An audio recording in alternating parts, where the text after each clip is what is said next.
Right, on with the games here this weekend. The Egg Bowl on Thursday, Thanksgiving. Cannot wait for this epic showdown. The winner clinches the SEC number 2 spot behind only Alabama. Game's in Starkville.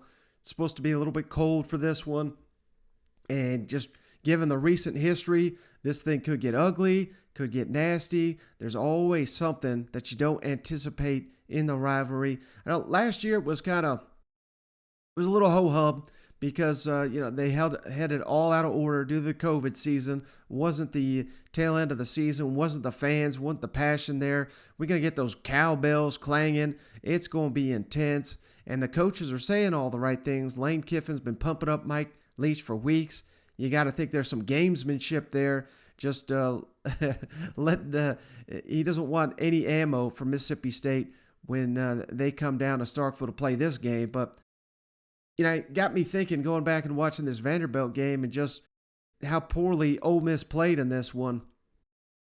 I'm wondering if they're holding things back and went a little bit vanilla for the Commodores. Of course, I mean there's enough tape on the Rebels and everything they're trying to do, but I would say the same thing about Mississippi State last week against Tennessee State. Didn't have to show hardly anything. Of course, Mike Leach's offensive playbook is notably and well known to be very small. They're basically running the same couple of plays over and over. They just run them to perfection, and which makes this matchup even more intriguing, given the fact that both these teams they didn't have a bye last week, but it kind of felt like they did with Vanderbilt and Tennessee State being the opponents for each of them heading into this Egg Bowl. But it was pretty weird. Speaking of a little bit of animosity here, Lane Kiffin he caught a little bit because he spoke so highly of Mike Leach and noted the fact that just because you go to a different school don't mean you have to hate somebody.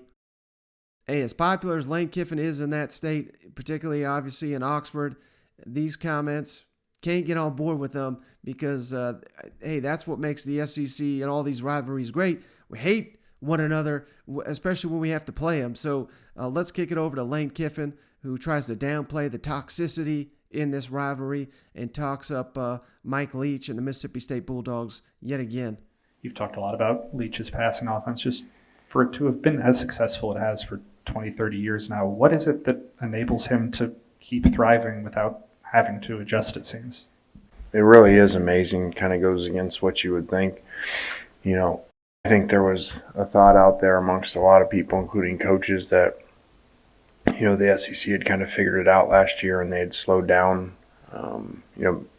had slowed them down there throughout the parts of the year. And then, obviously that wasn't the case because now they're right back to where they started a season ago, like that LSU game, leading the country in passing offense. So it really is amazing because you would not think you'd be able to be so simple in what you do and continue to work. Obviously, rivalry game, emotional. There have been some moments in this rivalry that maybe penalties caused because of emotion and had some pretty drastic effects. Is that something that you have to address with the team to kind of keep emotions in check, but still obviously be passionate? Yeah, and we'll do that as we get closer, to the game where it's fresher in their mind, to control their emotions, in this type of game and don't be the team that makes those mistakes. Since you and Leach arrived at the respective schools, the toxicity of this game maybe seems to have waned a little bit. Can you just kind of categorize your relationship with Mike Leach and what you think of him? I don't think I knew the toxicity as you refer to it. I mean, I had heard about it here or there, the, recruiting issue, the time with the kid and all that. But, so someone said it the other day, like, we kind of don't make sense to be here, Leach and I, that we like get along. And so, maybe we were brought here to bring a state together or something, get you guys to get along. It is football, so you really shouldn't hate people just because they went to a certain school. But I like him, I've always liked him. He's funny, does a great job wherever he's been. And I do think it's amazing, like the earlier question, that you can really not evolve I've said it before, usually when you don't evolve and you don't keep up with the game, you get fired, and you get passed by. That's why people ain't huddling running I formation football anymore for the most part, and somehow he came up with something a long time ago that just keeps working. All right, then on the flip side of it, Mike Leach, one player that he is happy to see just one more time. That'd be old Matt Corral. He's eager to see what he can do in the NFL, as you'd expect. But a lot on the line here. Maybe SEC Coach of the Year honors on the line here. I know that's a hot topic right now, but that could fizzle for Lane Kiffin, and it could certainly get Mike Leach some votes here if they're able to get this W here and beat the Ole Miss Rebels, and will certainly improve both of these teams' bowl positions potentially. I mean, Ole Miss may be looking at a trip to the Sugar Bowl if they can win this one. Who knows where Mississippi State would be going if they win, but you got to think they're going to get a ideal destination if they can win this game against the number 8 team in the country. It'll elevate the Mississippi State Bulldogs way into the polls. Of course, last year, Ole Miss won at home. It was a hotly contested matchup. If I recall, Ole Miss kept going for it on 4th down, and several times in the red zone didn't convert. Mississippi State, about to score a touchdown throw, was a pick 6. That was really the key difference in the game. This year, both these teams a lot better than they were last year. So, that one was back and forth. This one should be nationally televised. Cannot wait. Will the cold affect Mississippi State? Mike Leach ain't buying none of that talk. Hey, Mike, what kind of stands out to you about what that Lane offense does with Matt Corral and kind of, obviously they're kind of run a pass heavy, but they can run a lot too. I think Corral's kind of the key to it. He figures out who to deal the ball to, throws it pretty well, and then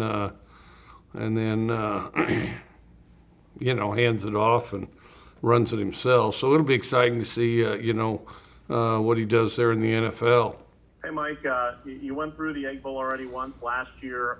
What were your thoughts on, it kind of goes back to what you just said here, but what are your thoughts on the overall rivalry, and how does it compare to the Apple Cup and other rivalries that you've been a part of in the past?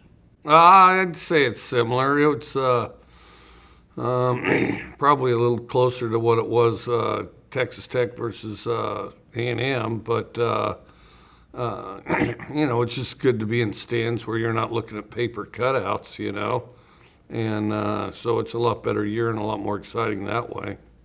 Coach, you've coached in a lot of rivalry games. How do you help your players maybe manage the emotions of games like this?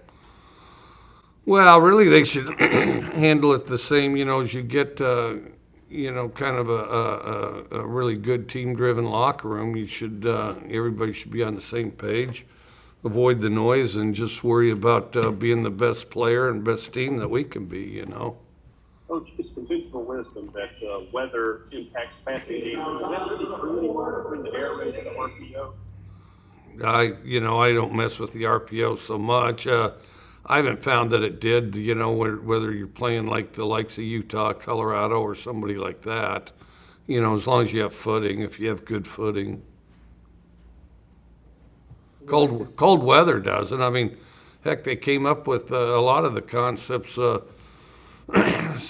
started at Green Bay, Montana, BYU, and of course San Francisco 49ers, which anybody that's never been to Candlestick Park on a cold day, I mean, that's just a mess, and it's in a swamp there too. But yeah, well, and then you go back to Cincinnati and some of the passing concepts and stuff guys like Sid Gilman did. It was in cold weather first.